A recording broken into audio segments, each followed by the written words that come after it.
আপুনি আপোনাৰ ঘৰখনৰ থাপনাত ৰাতিপুৱা গধূলি ধূপ ধূনা কৰে আৰু আমাৰ যি প্ৰভু আছে বা আপোনাৰ থাপনাত যি প্ৰভু আপুনি স্থাপন কৰি থৈছে, যিয়ে ভগৱানক, যিয়ে দেৱতাক বা দেৱীক আপুনি স্থাপন কৰি থৈছে, তেওঁক আপুনি সদায় সন্ধিয়া আৰতি কৰে। আপুনি জানেনে যে এই যে আমাৰ প্ৰত্যেকজন বিগ্ৰহ আছে বা আমাৰ প্ৰত্যেকজন ভগৱানৰ আৰতি কৰাৰ নিয়মসমূহ বেলেগ বেলেগ হয়। আৰু আচৰিত ধৰণে আমাৰ শিৱ বাবাকো যি আপুনি আৰতি কৰে, সেই আৰতি কৰাৰ নিয়ম সম্পূৰ্ণ পৃথক। আজি আমি এই বিষয়ে জানিম। তাৰ লগতে আপোনাৰ সন্তানটিয়ে পঢ়া শুনাত মন নিদিয়ে নেকি, বা মনটো অস্থিৰ হৈ থাকে নেকি সন্তানটিৰ। তাৰ লগতে আজিকালি সকলোৰে মাজত এটা প্ৰৱণতা দেখা গৈছে যে মনটো অস্থিৰ হৈ থাকে, ডিপ্ৰেশ্যনত থাকোঁ আমি বহুত সময়ত। আমি কওঁ যে আমাৰ মনটো বেয়া লাগি থাকে। আৰু এনেকুৱা ধৰণৰ সমস্যা বাৰু আপোনাৰ হৈ আছে নেকি? নহ'লে বা বহুত বস্তু ঘৰত ক্ৰয় কৰিছে কিন্তু সকলোবোৰ EMIত চলি আছে, মানে আৰ্থিকভাৱে নাটনি আপোনাৰ ঘৰখনত চলি আছে। পইচা আহে কিন্তু পইচা নৰয়। কিহৰ কাৰণে হৈছে? তাৰ লগতে শনিৰ চাৰে চাতি চলি আছে নেকি আপোনাৰ জীৱনত? এই সকলোবোৰ সমস্যাৰ সমাধানৰ কাৰণে আজিৰ এই ভিডিঅ'টোৱে যথেষ্ট। শাওণ মাহ সমাগত, শাওণ মাহ আৰম্ভণি হ'ব, আৰু এনেকুৱা এটা মাহ যিটো আমাৰ দেৱাদিদেৱ মহাদেৱৰ অতি অতি অতি প্ৰিয় মাহ। একদম দেৱাদিদেৱ মহাদেৱ আমাৰ এই ভূখণ্ডতে থাকে, পৃথিৱীতে অৱস্থান কৰে। এই সম্পূৰ্ণ মাহটোত দেৱাদিদেৱ মহাদেৱ আমাৰ এই মৰতত থাকে বুলি সকলোৱে কয়। আৰু এই সময়ছোৱাত আমাৰ হেনো বিষ্ণু দেৱতা বৈকুণ্ঠপুৰীত যায়। তেওঁ হেনো এতিয়া শোৱাৰ সময়, শয়ন সজ্জাত যোৱাৰ সময়। গতিকে বহুতো কাহিনী জড়িত হৈ আছে দেই শাওণ মাহৰ সৈতে। গতিকে পবিত্ৰ এটা মাহ, আমি কি কি কৰিম, কি কি নকৰিম, বহুত কথা জানো, কিন্তু তাৰ মাজতে বহুত কথা আমি নজনাকেও থাকে। এতিয়া নীতি নিয়মবোৰ কেনেকুৱা হয়, শাওণ মাহত আমি কি কি কৰিম, কি কি নকৰিম, কি কি খাম, কি কি নাখাম, বা আমি আৰতি কি ধৰণে কৰিম। আৰু আচৰিত ধৰণে এটা কথা আছে যে শাওণ মাহত বিশেষ 3বিধ বৃক্ষ আমি যদি আমাৰ ঘৰখনৰ চৌহদত যদি আমি ৰোপণ কৰোঁ, তেতিয়াহ'লে আৰু আপোনাৰ ঘৰৰ পৰা দুখ একদম গুচি যাব আৰু সুখেই সুখ ভৰি পৰিব আপোনাৰ ঘৰখনত। গতিকে এই সকলোবোৰ কথা আজিৰ এই এপিছডটোত জানিবলৈ পাব। আপুনিও দেৱাদিদেৱ মহাদেৱৰ কাৰণে কমেণ্ট বক্সত গৈ হৰ হৰ মহাদেৱ লিখিবলৈ নাপাহৰিব।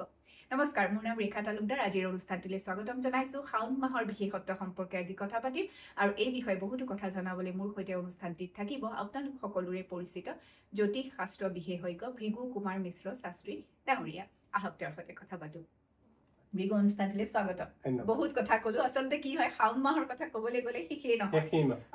ইমানেই কথা থাকে শাওণ মাহ সম্পৰ্কে, বহুতো কথা জড়িত হৈ থাকে। আৰু আজিৰ বিষয়বস্তুটো আমাৰ বহুত কেইটা আছে, আৰু আটাইতকৈ ইণ্টাৰেষ্টিং যিটো বিষয় হৈছে সেইটো হৈছে যে আৰতিটো। আমি যেতিয়া শিৱ বাবাক যিসকল ভক্তই মানে শাওণ মাহটো পালন কৰিব, সোমবাৰ কেইটা পালন কৰিব, মঙ্গলবাৰ কেইটা পালন কৰিব, তেওঁলোকে নিশ্চয় আৰতিটো কৰিব।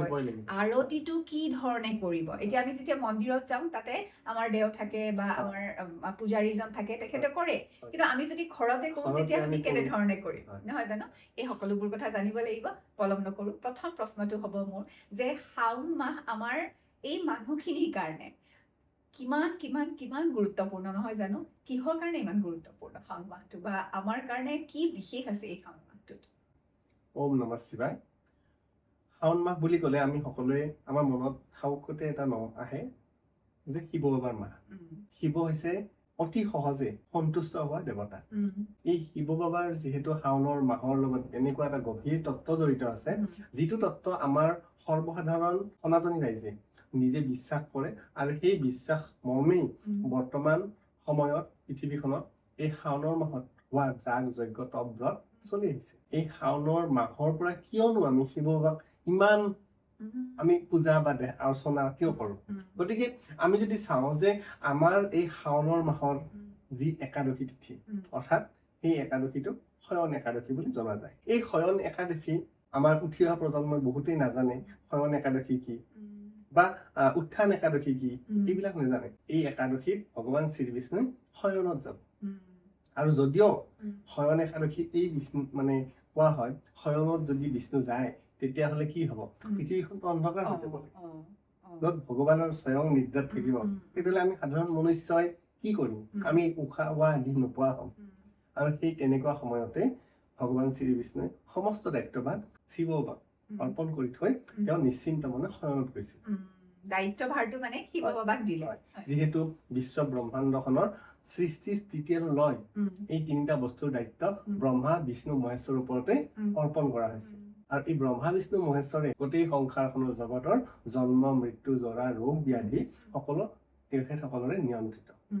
আৰু এই নিয়ন্ত্ৰণ মৰ্মে উম। যদি ভগৱান বিষ্ণুই সংসাৰখনত পালনে কৰি থাকে আৰু মহেশ্বৰে যদি শিৱ বাৰী ধ্বংস যদি নকৰে তেতিয়াহ'লে আমাৰ কি হ'ব বেলেঞ্চটো নাইকিয়া হৈ যাব সেইকাৰণে 12টা মাহৰ ভিতৰত 4টা মাহ শিৱ বাবাৰ হাতত অৰ্পণ কৰে পাপ পুণ্যৰ ভাৰসাম্য ৰক্ষাৰ কাৰণে শিৱ বাবাৰ ওচৰত এই 4টা মাহ বহুত বেছি সময় দিলেও সংসাৰখন বহুত বেয়া হৈ যাব কাৰণ ভগৱান শিৱ বাবা ইমানেই ভোলানাথ মানে ইমানেই তেওঁ মানুহক খুব ভাল পায় সহজতে মনটো ভুলি যায় গতিকে তেওঁ কাক কি বৰদান দিছে কোনে এইখিনি সময়তে কেনেধৰণে মনটো মোহিত কৰি বাবাৰ পৰা আশীৰ্বাদ লৈছে গতিকে আমি ভগৱান শ্ৰী বিষ্ণু যদি গমেই নাপায় তেতিয়াহ'লে সংসাৰখন হয়তো আৰু বহুখিনি বেয়া হৈ যাব পাৰে বা বহুখিনি ভালো হৈ যাব পাৰে গতিকে যাতে বেলেঞ্চটো থাকে তাৰ নিমিত্তেহে এই শাওণৰ মাহত ভগৱান বিষ্ণু শয়নত যায় আৰু 4 মাহৰ কাৰণে তেওঁ শয়নত থাকিব আৰু এই 4টা মাহত সম্পূৰ্ণ দায়িত্ব ভগৱান শ্ৰী শিৱ অৰ্পণ কৰিছে গতিকে এই শাওণৰ মাহৰ মহত্বটো এনেকুৱা আৰু সেইকাৰণে আমাৰ সমাজত সনাতনী ধৰ্মত আমাৰ এই শাওণৰ মাহত অৰ্থাৎ আৰম্ভণিতে শিৱ বাবাক প্ৰসন্ন কৰাৰ কাৰণে এই মাহৰ সোমবাৰেই হওক মাহটোৱেই হওক শিৱ বাবাক নিজৰ জীৱনৰ সকলো উৎসৰ্গা কৰিবলৈ মানুহে ব্ৰত তপ যাগ যজ্ঞ কৰি আহিছে এই মাহটোত হেনো ব্ৰত তপ যাগ যজ্ঞ যদি কৰে অতি সহজতে শিৱ বাবা সন্তুষ্ট হয় আৰু তেখেতে আশীৰ্বাদ বৰদান দিয়ে সমস্ত দুখ হৰি লৈ যায় আৰু এটা কথা মানে আপুনি দেখিছে নহয় যে শিৱ ভক্ত মানে যিসকলৰ শিৱৰ দেৱাদেৱ মহাদেৱৰ অৰ্চনা কৰি আহিছে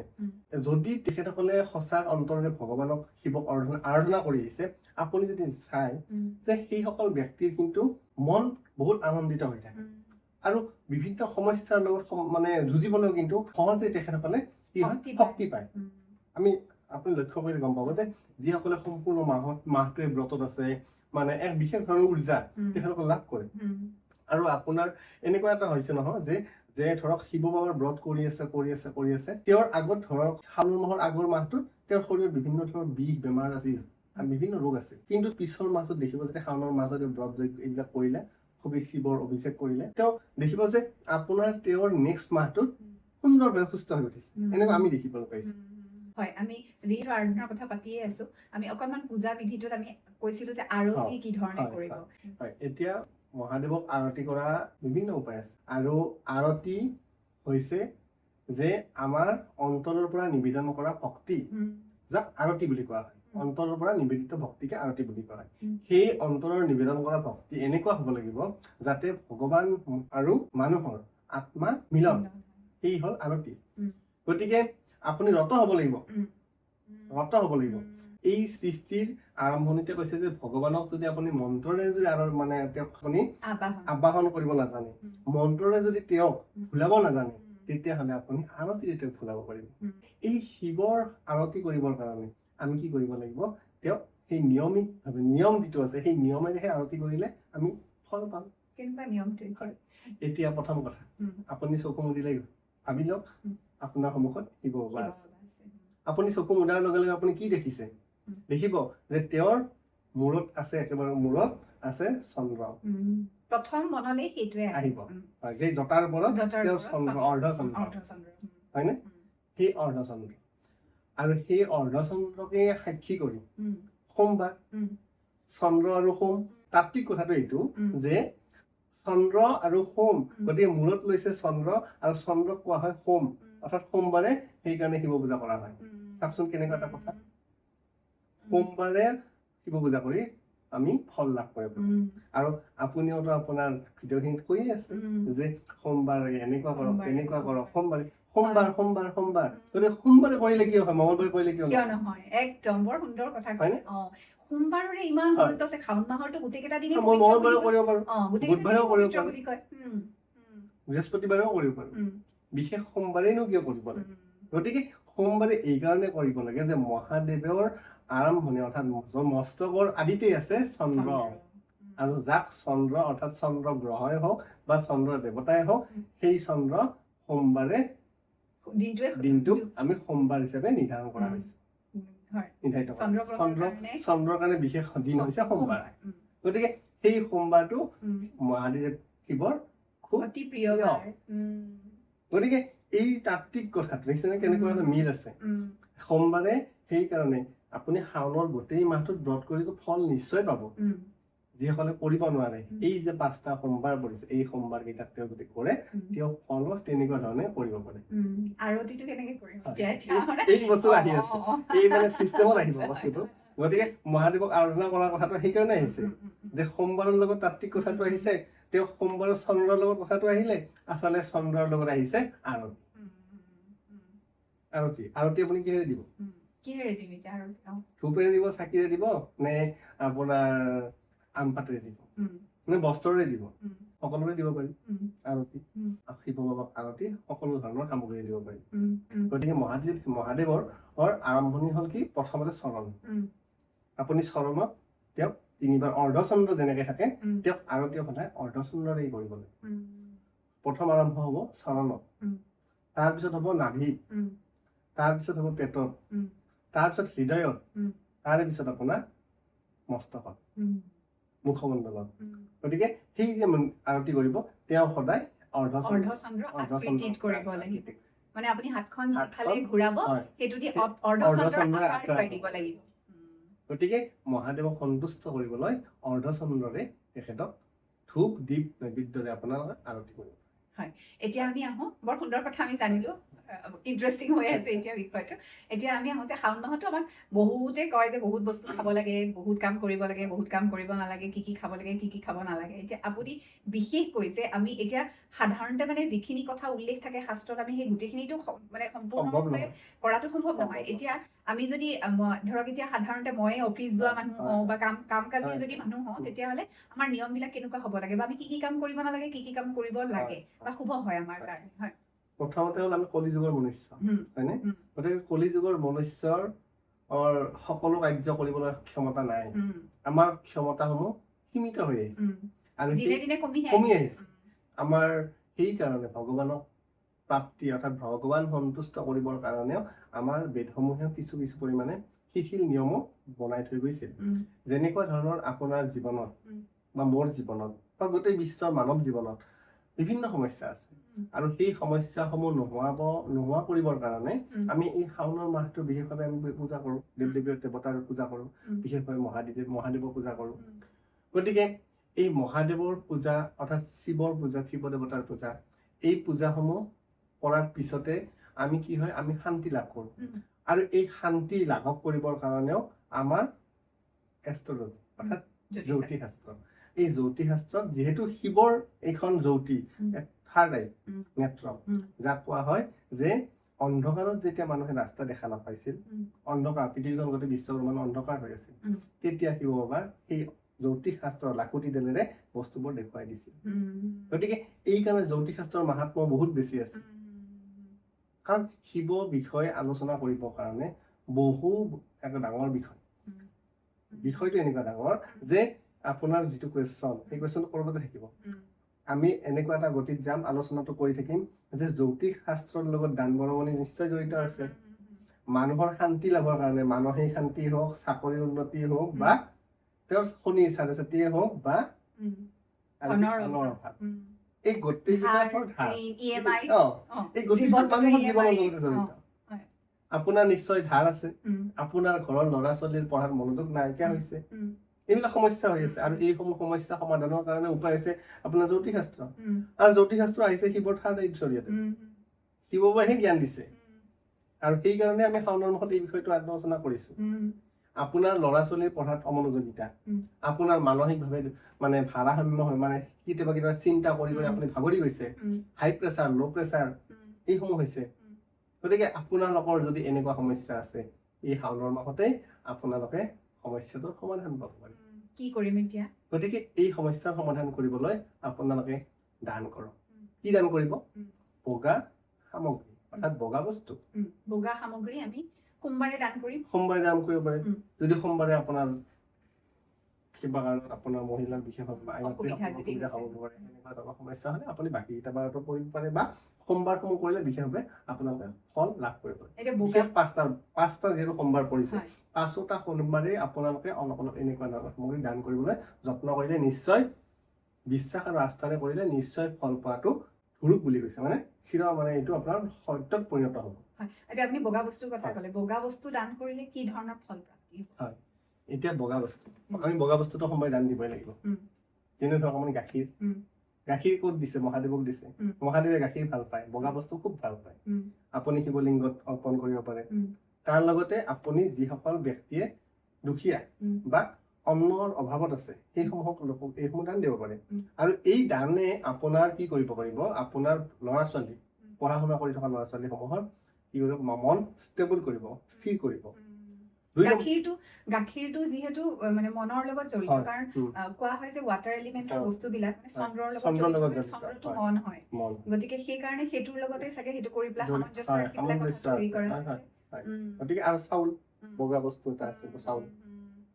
এই ধৰণৰ সামগ্ৰী আপুনি দান দিয়ক চাউলে আপোনালোকৰ কি কৰিব ঘৰৰ যিসকল ব্যক্তি মানসিক মানে অস্থিৰ হৈ আছে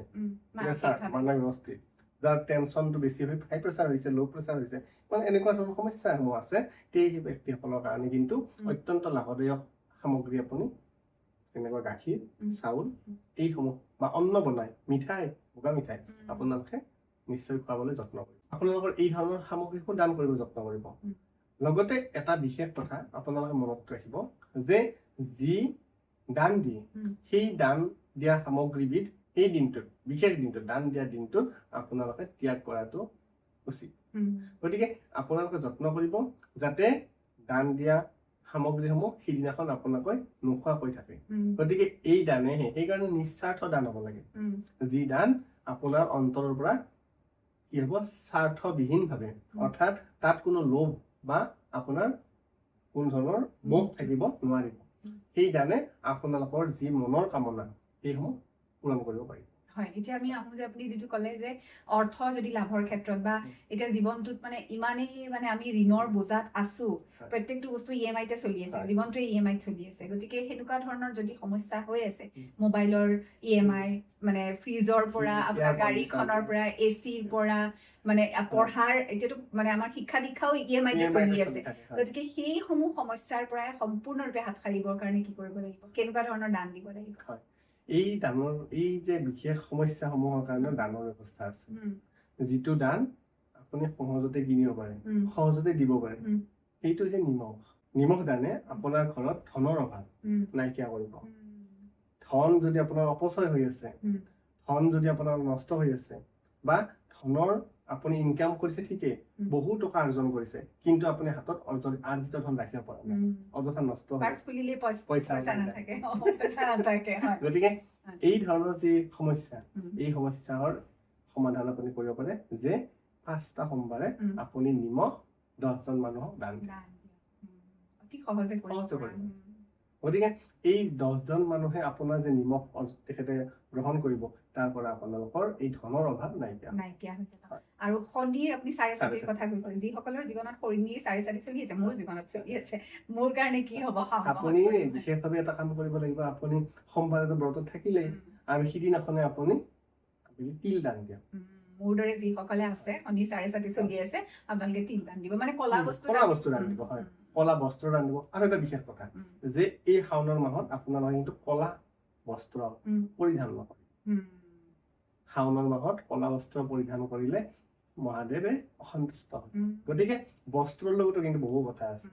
তপ যাগ যজ্ঞ যেনেকে মানুহৰ উন্নতি কৰিব পাৰে বস্ত্ৰ কিন্তু আপুনি শৰীৰত ধাৰণ কৰা সামগ্ৰী সেই ধাৰণ কৰা সামগ্ৰীবিধে যদি আপুনি কলা বস্ত্ৰ পিন্ধি আপুনি কোনো শুভ কাৰ্যত বহে বা শুভ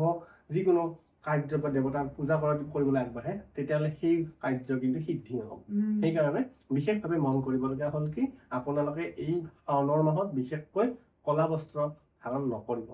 গতিকে আপোনালোকৰ জীৱনত তেতিয়া আপোনাৰ আনন্দ আহিব কলা বস্ত্ৰই মানুহ কি কৰে মনটো সংকুচিত কৰি পেলায় গতিকে কলা বস্ত্ৰ পৰিত্যাগ কৰিলে শুভ হ'ব বহুত আৰু বিশেষ এটা আছে যিটো কৰ্ম সংস্কৃতিৰ আমি যিহেতু কৰ্ম কৰিবই লাগিব চাকৰি বাকৰি বহুত খেলি মেলি চাকৰি নাই কাৰোবাৰ ঘৰত কৰি আছে কিন্তু সন্তুষ্ট নহয় সেইটো চাকৰিৰে কোনোবাই একো পোৱাই নাই পাছ কৰি ওলালে কিন্তু চাকৰিয়ে পোৱা নাই সেইটো এটা অস্থিৰতা হৈ আছে সেইবিলাক সমস্যাৰ কাৰণে কি কৰিব মানে এই চাকৰিৰ অস্থিৰতা কৰ্ম সংস্থাপনৰ অভাৱ যদিও কৰ্ম সংস্থাপনৰ মানে অভাৱ হৈছে তথাপিতো বিভিন্ন সৰু সুৰা চাকৰি কৰি আছে মানে হওক বা ছোৱালীয়ে হওক বহুতো কৰ্ম সংস্থাপন সন্তুষ্টি নাই গতিকে এই শাওনৰ মাহত আপোনালোকে বিশেষভাৱে পাৰিলে 3টা বা 5জন মানুহ হওক 3জন মানুহ হওক এনেকুৱা মানুহক আপোনাৰ সেউজীয়া শাক পাচলি বা ফল মূল এই দান দিবলৈ যত্ন কৰক নিশ্চয় এই দান দিলে আপোনালোকৰ যিটো মনৰ কামনা এটা সংকল্প থাকিব লাগিব যে আজি মই চাকৰি বিচাৰিলো নেক্সট ডে আপোনালোকে বেলেগ ধন বিচাৰিলে এনেকুৱা নহয় সকলো বস্তুৰ এটা সংকল্প থাকিব লাগে এই সংকল্প কৰি পেলাই যদি আপোনালোকে দান দিয়ে নিশ্চয় আপোনালোকৰ সেই মনৰ যিটো কামনা সেই কামনা পূৰ্ণ হ'ব গতিকে এইখিনিতো আছিলে দানৰ লগত জড়িত কথা তাৰে আগতে এটা কথা ৰৈ গ'ল আমাৰ যে আমি কি কৰিম কি নকৰিম কি খাম কি নাখাম বিশেষভাৱে এটা কথা মনত ৰাখিব যে আপোনালোকে এই শাওণৰ মাহত কেঁচা গাখীৰ কেতিয়াও ভুলতো নাখাব কেঁচা গাখীৰ খালে আপোনালোকৰ শৰীৰত বিভিন্ন ধৰণৰ ৰোগৰ সৃষ্টি হ'ব পাৰে ভিজা বা তিতি থকা বস্ত্ৰ পৰিধান কৰি শিৱক আৰাধনা নকৰিব সদায় শুকান বস্ত্ৰ পিন্ধিহে আপোনালোকে শিৱক আৰাধনা কৰিব আৰু যদি আপোনালোকৰ ভাবিছে ঘৰখনত বিভিন্ন ধৰণৰ বাস্তু দোষ আছে তেতিয়াহ'লে প্ৰতিদিনে ৰাতিপুৱা নিমখ পানীৰে ঘৰখন পৰিষ্কাৰ কৰি চাফ কৰক নিশ্চয় আপোনালোকৰ সেই ঘৰলৈকে উন্নতি আহিব গতিকে এই ধৰণৰ কাৰ্যসমূহ আপোনালোকে প্ৰতিদিনে কৰিব লাগিব আৰু ঘৰৰ সংস্কাৰ কাৰ্য যিসমূহ ধৰক আপোনালোকৰ এনেকুৱা নহয় যে এইবাৰ হল শিৱ অৰ্চনা কৰিছো ঘৰৰ যদি শিৱ আপোনালোকৰ বছৰেকীয়া পূজা পাৰ্বণ এইসমূহ আছে এইসমূহ আপোনালোকে নিয়মিতভাৱে কৰি যাব তেতিয়া শিৱ বাবা সন্তুষ্ট হয় কাৰণ শিৱ বাবা আৰু বিষ্ণু ওতঃপ্ৰোত সম্বন্ধ আছে গতিকে যিসমূহ কৰ্ম কৰি থকা হৈছে তাত যাতে কোনো বাধা নহয় তাৰ কাৰণে সদায় যত্ন ৰাখিব প্ৰতিদিনে হৈ থকা বা আগৰ পৰা যিটো চলি আহিছে নিত্য নৈমিত্তিক কাৰ্য সেই কাৰ্যসমূহ কিন্তু আপোনালোকে এৰি নিদিব আপোনালোকৰ হয় এনেকুৱা হ'ব পাৰে যে এই মাহত আমি শিৱ অৰ্চনা কৰিছো শিৱক আৰাধনা কৰিছো বাকী দেৱ দেৱীক আমি তাতে সামৰণি কৰিছো গতিকে সেইটো কৰিলে কিন্তু আপোনালোকৰ যি মনৰ যি সংকল্পিত বা যিটো আশা কৰি আপুনি পূজা ভাগ কৰিছে বা শিৱক অৰ্চনা কৰি আছে তাৰ ফল নাপাব সেইকাৰণে আপোনালোকৰ ঘৰত চলি অহা আদিৰে পৰা যি পূৰ্বজ যি কৰ্ম সেই কৰ্মসমূহ কিন্তু নিয়াৰিকৈ কৰিয়ে থাকিব এজনক তুষ্ট কৰিবলৈ গৈ আনজনক তুষ্ট কৰিব নোৱাৰে গতিকে নিজৰ ইষ্ট দেৱতা যি আছে তেওঁলোকক আপোনালোকে আৰাধনা কৰিয়ে থাকিব মানে শিৱ বাবাৰ লগতে আৰু নকৰিব কি নকৰিব যে আপোনালোকৰ ঘৰত এই মাহত হাই কাজিয়া গণ্ডগোল হাল্লা হুল্লা যদি হয় তেতিয়াহ'লে শিৱ বাবা আপোনালোকৰ ঘৰখনৰ পৰা আঁতৰি যাব যেনেকে শিৱ তাণ্ডৱ হয় শিৱ তেনেকে অসন্তুষ্ট হয় মানে শিৱ তাণ্ডৱ কৰে অৰ্থাৎ যদি তেওঁ নিজেই তাণ্ডৱ কৰিছে তেতিয়াহ'লে কিন্তু তেওঁ সহজতে শান্ত হৈ যায় গতিকে আপোনালোকৰ ঘৰখন যদি শান্তিৰে পৰিপূৰ্ণ হৈ থাকে তেতিয়াহে শিৱ বাবা আপোনালোকৰ ঘৰলৈকে আগমন কৰিব গতিকে সেইকাৰণে ঘৰখনত আপোনালোকে শান্তিৰে বাস কৰিবলৈ যত্ন কৰিব মন যদিও উগ্ৰ হয় উগ্ৰতা কিছু বৰ্জন কৰিব মদ মাংস মদিৰা এইবিলাক পান নকৰিব শাওণৰ মাহত বিশেষভাৱে আপোনালোকে লক্ষ্য ৰাখিব যে শৰীৰ গৰম হ'ব পৰা বস্তু সদায় ত্যাগ কৰিবলৈ যত্ন কৰিব তেতিয়াহে শিৱ বাবাক আৰাধনা কৰিব পাৰিব আৰু শিৱ বাবাক আৰাধনা কৰিব লাগিলে শৰীৰ সুস্থ হৈ থাকিব লাগিব আৰু শৰীৰ সুস্থ হ'ব লাগিলে সাত্বিক আহাৰ গ্ৰহণ কৰিব লাগিব তামসিক নহয় 4 নম্বৰ কথা যে আপোনালোকৰ পিতৃ মাতৃ গুৰুজনাক পাৰিলে প্ৰতিদিনে তেখেতসকলক স্মৰণ কৰক প্ৰতিদিনে তেখেতসকলৰ চৰণত ধৰি এবাৰ সেৱা কৰক তেতিয়া দেখিব আপোনালোকৰ পৰৱৰ্তী মাহত দুগুণেই আপোনালোকৰ ভাগ্য পৰিৱৰ্তন আৰু এই ধৰণে শিৱ বাবাক আপোনালোকে বিশেষ শাওণৰ মাহত লাভ কৰিবলৈ সৰু যিখিনি বিধি আছে সেইখিনি আপোনালোকে চেষ্টা কৰক মানিবলৈ নিশ্চয় আপোনালোকৰ মনৰ যি ইপ্সিত আশা সেই আশা সহজে আপোনালোকে লাভ কৰিব এতিয়া আমি শেষলৈকে আহিছো আৰু বেছি দীঘলীয়া নকৰো এটা প্ৰশ্ন ৰৈ গ'ল আমাৰ যে কোন তিনিবিধ বৃক্ষ আমাৰ ঘৰখনৰ চৌহদত এই শাওণৰ মাহত যদি আমি ৰোপণ কৰো এনে শাওণৰ মাহত গছ বৃক্ষ কাটিবলৈ মানা কৰে কিন্তু ৰোপণ কৰাত কোনো বাধা নাই গতিকে কোন এই তিনিবিধ পবিত্ৰ বৃক্ষ আমি ঘৰত ৰোপণ কৰিলে আমাৰ ঘৰখনত শ্ৰীবৃদ্ধি হ'ব আৰু মানে যদি সেই বৃক্ষ আপুনি ৰোপণ কৰিলে আৰু লহপহকৈ যদি বাঢ়িছে তেতিয়াহ'লে তো ক'বই নালাগে আপুনি শাওণ মাহত বিচৰা সকলোখিনিয়ে পাই যাব নহয় জানো সেই বৃক্ষকে বৰ ধুনীয়া কুৱেশ্যন মানে এই শাওণৰ মাহত বৃক্ষৰ লগত মানে বহু জড়িত কথা আছে মানে এনেকুৱা হ'ল যে আপোনাৰ বৃক্ষৰ কথা যদি আলোচনা নকৰো এই টপিকটো আধৰুৱা শাওণৰ মাহত প্ৰথমতে লিখিছে যে আমাৰ বেদত যে শাওণৰ মাহত গছ কাটিবই নাপায় গছ কটাই নিষেধ কাৰণ মাটি উৰ্বৰা হয় বৰষুণৰ প্ৰভাৱ বৃদ্ধি হয় গতিকে উৰ্বৰা শক্তিটো বৃদ্ধি হয় গতিকে শাওণৰ মাহত কোনো ধৰণৰ গছ কাটিবই নাপায় আৰু তাৰ লগতে যদি আপুনি 3জোপা গছ সেই বিশেষ 3জোপা গছ যদি আপোনাৰ পদূলিত আপোনাৰ ঘৰত ৰোপণ কৰে আপোনালোকৰ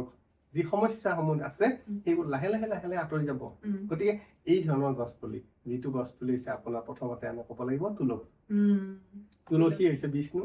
গতিকে বিষ্ণু ভাল পোৱা গছজোপা তুলসী। গতিকে তুলসী এজোপা আপোনালোকে ৰোপণ কৰক। 2 নম্বৰ হৈছে আপোনালোকৰ বেল গছ। যি বেল গছ, বেলৰ ফল শিৱ খুব প্ৰিয়। সোমবাৰে বিশেষভাৱে বেল ফল দিবই লাগিব। বেলৰ ফল দান কৰিলে আপোনালোকৰ মনৰ ইচ্ছা আশা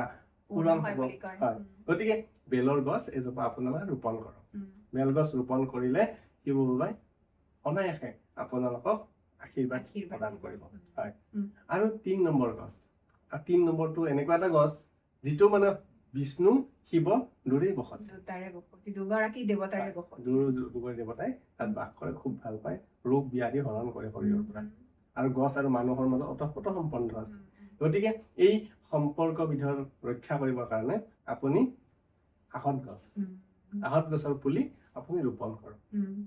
আৰু সেই ৰোপণ কৰা পুলিত প্ৰতিদিনে পানী দিয়ক। শাওণ মাহত প্ৰতিদিনে পানী দিয়ক। দেখিব আপোনালোকৰ মনত আনন্দৰে ভৰি উঠিব। এক বুজাব নোৱাৰা শক্তি আপোনালোকে লাভ কৰিব, শান্তি আহিব। আৰু যি আমাৰ 12টা ৰাশি আছে, সেই 12টা ৰাশিৰ প্ৰত্যেকজনে যদি এনেকুৱা ধৰণৰ কৰে, ৰাশিৰ যি দুৰ্প্ৰভাৱ, ৰাশিৰ যি মানে আপোনাৰ গ্ৰহসমূহ অসন্তুষ্টি হৈ আছে, সেই গ্ৰহসমূহেও সেই জাতক ব্যক্তিজনক শান্তি দান কৰিব। গতিকে সকলো সমস্যাৰ সমাধানেই এই শাওণ মাহ। মুঠতে আপোনাৰ জীৱনত চলি থকা যিকোনো সমস্যাৰ সমাধান যদি ল'বলৈ বিচাৰিছে, শাওণ মাহটোক হাতৰ পৰা যাবলৈ নিদিব। শাওণ মাহৰ সোমবাৰেই হওক, মঙলবাৰেই হওক, প্ৰত্যেকটো দিনেই অতি গুৰুত্বপূৰ্ণ, অতি শুভ। কিন্তু আটাইতকৈ যদি শুভ বুলি কওঁ, তেতিয়াহ'লে যিদৰে ভৃগুৱে ক'লে যে শাওণ মাহৰ সোমবাৰ, শাওণ মাহৰ সোমবাৰৰ মাহাত্ম্যৰ কথাটো আমি কৈ শেষ কৰিব নোৱাৰো, আৰু বহুত এপিছড আনিলেও শেষেই নহ'ব। গতিকে অনাগত সময়ত আমি এনেধৰণে আৰু বহুত কথা শাওণ মাহ যেতিয়ালৈকে চলি থাকিব আমি পাতি গৈ থাকিম। হয়, ভৃগু ধন্যবাদ জনাইছো অনুষ্ঠানটিলৈ অহাৰ বাবে। আজি হয়, নিশ্চয় আপোনালোকে সকলো সমস্যাৰ সমাধান বা সকলো কথা শাওণ মাহ সম্পৰ্কে মানে যিখিনি সৰু সৰু কথাবিলাক আমাৰ মনলৈ আহি থাকে তাৰে সমাধান পালে বুলি আশা ৰাখিছো। আৰু যদি এতিয়াও কিবা ৰৈ গ'ল, কমেণ্ট বক্সত গৈ কমেণ্ট কৰিবলৈ নাপাহৰিব। আৰু যদি এপিছডটো চাই ভাল লাগিছে, তেতিয়াহ'লে হৰ হৰ মহাদেৱ বুলি লিখি আমাৰ দেৱাদিদেৱ মহাদেৱক সোঁৱৰিবলৈ নাপাহৰিব। আৰু যদি ভিডিঅ'টো চাই ভাল পাইছে, শ্বেয়াৰ কৰি দিব, লাইক কৰি দিব। আৰু এতিয়ালৈকে যদি চেনেলটো ছাবস্ক্ৰাইব কৰা নাই, তেতিয়াহ'লে এনেধৰণে বিভিন্ন অনুষ্ঠান চাবলৈ আপোনালোকে চেনেলটো আজিয়ে ছাবস্ক্ৰাইব কৰক। তাৰ লগতে ভৃগুৰ সৈতে যদি যোগাযোগ কৰিবলৈ বিচাৰিছে, নম্বৰটো আপোনালোকৰ স্ক্ৰীণত ৰিফ্লেক্ট হৈ আছে, সেই নম্বৰতে যোগাযোগ কৰিব পাৰিব। আমি আৰু কথা পাতিম, আৰু এপিছড লৈ আহিম শাওণ মাহ সম্পৰ্কে। গতিকে আমাৰ সৈতে জড়িত হৈ থাকিব। আৰু ভৃগু আৰু মই আজিলৈ তেতিয়াহ'লে বিদায় লওঁ। ভৃগু অশেষ ধন্যবাদ, পুনৰবাৰ ধন্যবাদ জনাইছো। আৰু আমি দুয়োগৰাকী আজিলৈ অনুষ্ঠানটিৰ পৰা বিদায় লৈছো। সকলোৱে ভালে কুশলে থাকিব। হৰ হৰ মহাদেৱ। ধন্যবাদ।